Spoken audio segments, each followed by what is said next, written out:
Aujourd'hui, le 5 avril 2026. Première lecture. En ces jours-là, quand Pierre arriva à Césarée, chez un centurion de l'armée romaine, il prit la parole et dit: Vous savez ce qui s'est passé à travers tout le pays des Juifs, depuis les commencements en Galilée, après le baptême proclamé par Jean. Jésus de Nazareth. Dieu lui a donné l'onction d'Esprit Saint et de puissance. Là où il passait, il faisait le bien, et guérissait tous ceux qui étaient sous le pouvoir du diable, car Dieu était avec lui. Et nous sommes témoins de tout ce qu'il a fait dans le pays des Juifs et à Jérusalem.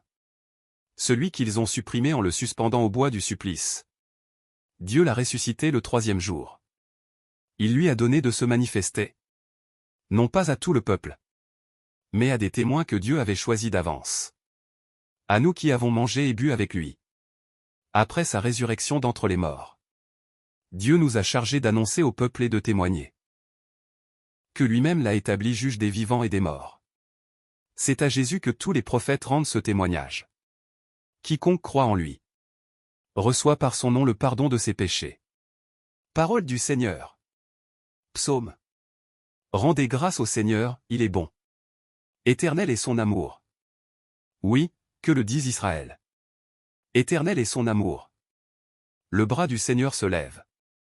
Le bras du Seigneur est fort.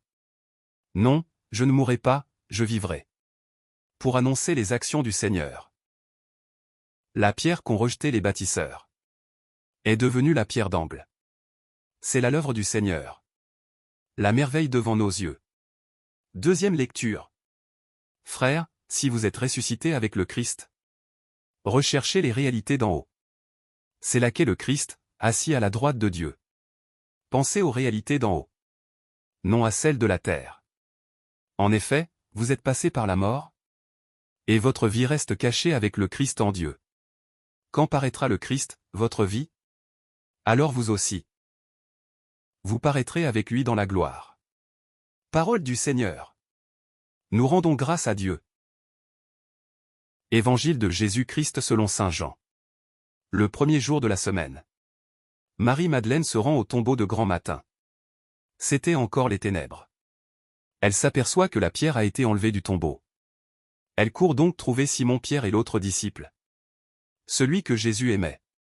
Et elle leur dit: On a enlevé le Seigneur de son tombeau, et nous ne savons pas où on l'a déposé.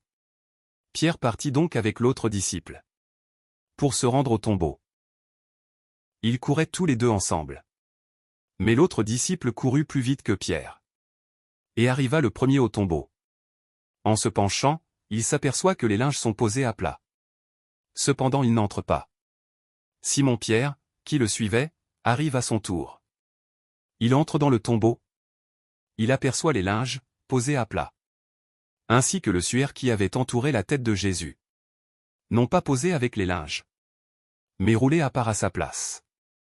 C'est alors qu'entra l'autre disciple, lui qui était arrivé le premier au tombeau. Il vit, et il crut. Jusque-là, en effet, les disciples n'avaient pas compris que, selon l'Écriture, il fallait que Jésus ressuscite d'entre les morts. Acclamons la parole de Dieu, nous rendons grâce à Dieu.